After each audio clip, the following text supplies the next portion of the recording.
Karnataka assembly के लिए ज़िमनी इंतखाबात में एक बार फिर से बीजेपी की आंधी नजर आई। 15 सीटों में से 12 पर बीजेपी उम्मीदवारों ने शानदार जीत कर सीएम येदियुरप्पा के नाम पर मुहर लगा दी है। नतीजों के मुताबिक 2 सीटों पर अपोजिशन जमात कांग्रेस को कामयाबी हासिल हुई, तो वहीं 1 सीट आजाद उम्मीदवार के हक में गई, जबकि जेडीएस अपना खाता भी नहीं खोल पाई है। बीजेपी के शानदार मुजाहरे की बदौलत येदियुरप्पा सरकार ने अक्सरियत के हदफ को भी पार कर लिया है। अब बीजेपी के पास असेंबली में 117 सीटें हो गई है, जो कि अक्सरियत से 5 ज्यादा है। इस कामयाबी के बाद सीएम येदियुरप्पा ने कहा है कि मैं जीते हुए एक उम्मीदवार, जितने भी लोग हैं 12 उम्मीदवारों में से 11 को कैबिनेट वजीर बनाऊंगा। वाज़ेह है कि रियासत में 15 असेंबली सीटों पर 5 दिसंबर को वोटिंग हुई थी।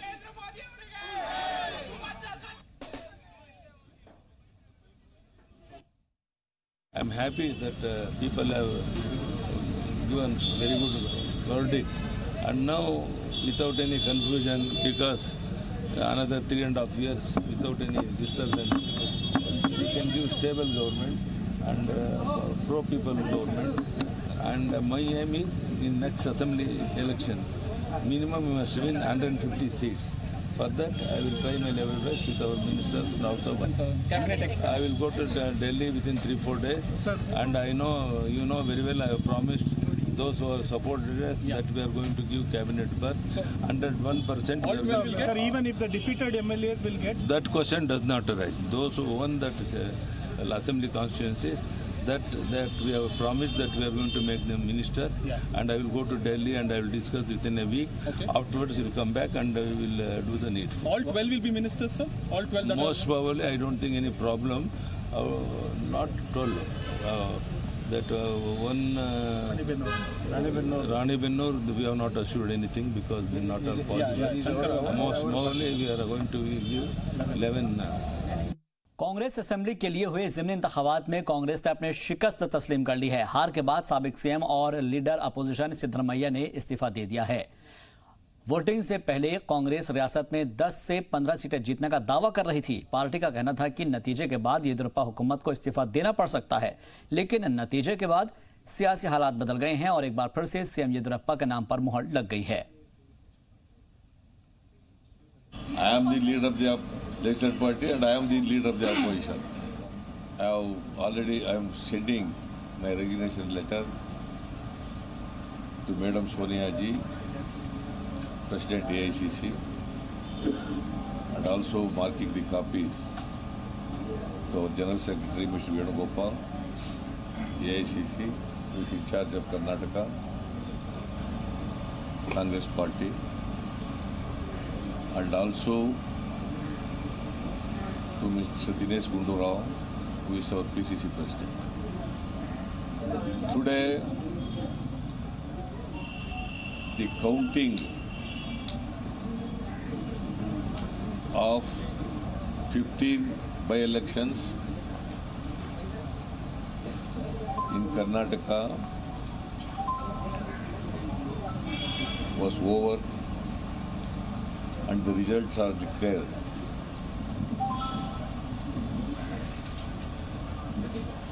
I strongly believe in principles of democracy.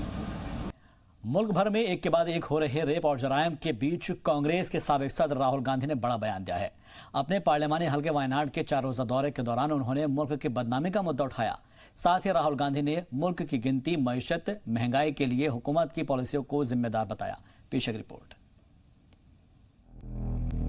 एक माँ बाप का सपना होती है बेटी। बेटी माँ भी होती है, बेटी पत्नी भी होती है, और जब उसी बेटी के साथ बलात्कार होता है, समाज हिल जाता है, देश हिल जाता है। हैदराबाद, उन्नाव, बुलंदशहर, दरभंगा, छत्तीसगढ़, केरला और न जाने कहां-कहां औरतों और नाबालिग बच्चियों के मामले में आखिर हमारा मुल्क कहां जा रहा है? कहीं गैंगरेप तो कहीं रेप की कोशिश, और अब तो इन्हें जलाने का अमल आम होता जा रहा है। ऐसे माहौल में कांग्रेस के साबिक सदर राहुल गांधी ने आलमी सतह पर इसे मुल्क की बदनामी का सबब बताया है। If you read the international papers, the headlines, India has become the rape capital. The world used to look towards India for direction, towards Mahatma Gandhi, towards non-violence, towards love, towards affection. And today they look at us and they say India does not know how to treat its own women. The Prime Minister actually has no concept about our culture, about our religion, and about the way this country needs to be run. Nobody who believes in violence can understand this country. Because this country is about respect, it is about love, and it is about affection. अपने parliamentary हल्के के 4 रोजा दौरे के तहत राहुल ने इसके लिए मौजूदा हुकूमत की सोच को जिम्मेदार बताया है। उन्होंने कहा है कि हिंदुस्तान अमन और भाईचारे के लिए दुनिया भर में एक अलग पहचान रखता था, लेकिन बदले हालात ने जराइम के साथ साथ मुल्क की मईशत के लिए भी परेशानी खड़ी कर दी है। Many different communities are revolting against the government, and they're revolting against the ideology of Mr. Narendra Modi and the RSS. And you can see the effect. Our biggest strength used to be the economy. Our GDP used to be 9% during the UPA. Today it is 4%. And it is 4% after the government changed the way they measure GDP. They apply the old method of measuring GDP that used to be applied during the UPA time. The actual growth rate of India is 2.5%. इस मौके पर राहुल गांधी ने बेरोजगारी और गिरती मईशत के लिए मुल्क की क़यादत को जिम्मेदार बताया। इस दौरान राहुल ने वजीर खजाना निर्मला सीतारमण के प्याज वाले बयान का भी जिक्र किया। India does not know how to create jobs for its people. Indian economy is a failure, and the reason is that there is a complete failure of leadership in this country. There is a debate going on in Parliament about price rise and about the economy and about the price of onions. And in the debate, the finance minister says that she does not eat onions and garlic. The country asked her why the price of onions keeps going up. The country asked her why India has the highest unemployment rate in 45 years. Rahul Gandhi ने खवातीन के साथ जुल्म और ज्यादती के साथ आपसी भाईचारे पर भी रोशनी डाली। साथ ही मईशत को लेकर हुकूमत के सियासी खेल का भी जिक्र किया।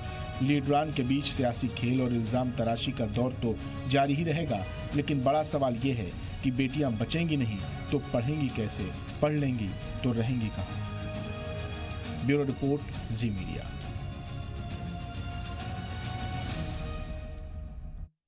चलिए बढ़ता आगे। केरल के तिरुवनंतपुरम में गरीबी की मार झेल रही एक मजबूर मां ने अपने 6 में से 4 बच्चों को चाइल्ड वेलफेयर के हवाले करने की बीड़ा उठाया है। तालीम में पहले नंबर के रियासत के सेक्रेटरीट के करीब के हालात पर पूरा मुल्क सदमे में है। रिपोर्ट देखिए।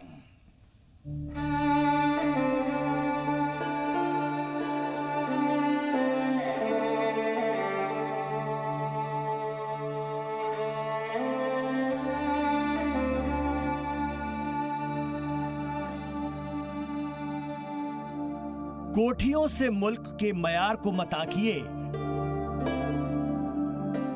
असली हिंदुस्तान तो फुटपाथ पर आबाद है।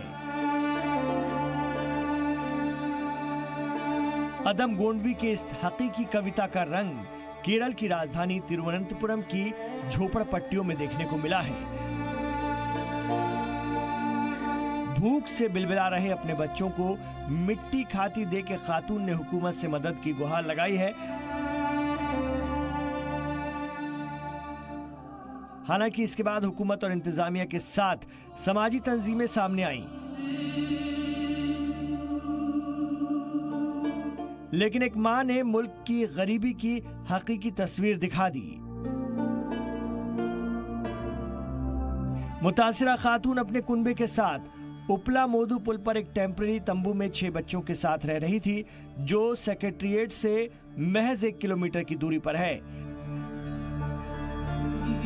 खातून की अपील के बाद हरकत में आई चाइल्ड वेलफेयर टीम ने मदद को हाथ बढ़ाया।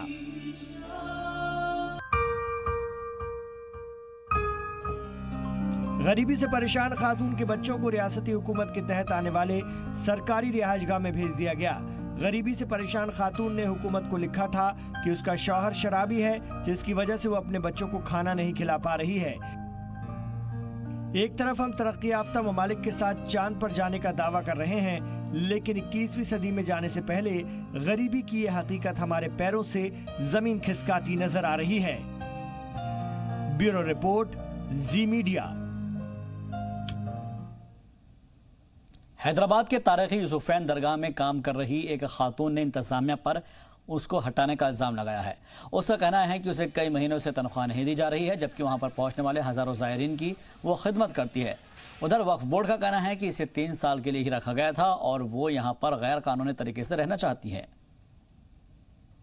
मुतवल्ली साहब का 3 साल टाइम था, 3 साल उनके ख़त्म हो गए, इसलिए डायरेक्ट वक्फ बोर्ड में चाबियाँ ले लिए, वक्फ बोर्ड डाली, डायरेक्ट मेन्यू है। हमारे को हर तनख्वाह वक्फ बोर्ड इकबाल साहब जब से आए थे, हमको महीने को महीना 1 तारीख को तनख्वाह मिल जाती और हमारे को वक्फ बोर्ड का भी तनख्वाह नहीं सकती। और जब से इन्होंने आए, इनके हाथ में गल्ला दिए थे, 1 गल्ले की जगह 2 गल्ले भी ले लिए। हमारे को 3 महीने या 4 महीने तनख्वाह दिए, उसके बाद हमारे 3-3 महीने की तनख्वाह भी। कौन लिए गल्ला? मुतवल्ली साहब लिए। कौन से? निज़ाम गुलबर्गे वाले जी। हमारे को 3-3 महीने की तनख्वाह भी रुकाए और पलट के इन लोगों ने तो इतना टू मैच कर दिए, आखिरी में खादिमों से भी इन्होंने लेके खाए।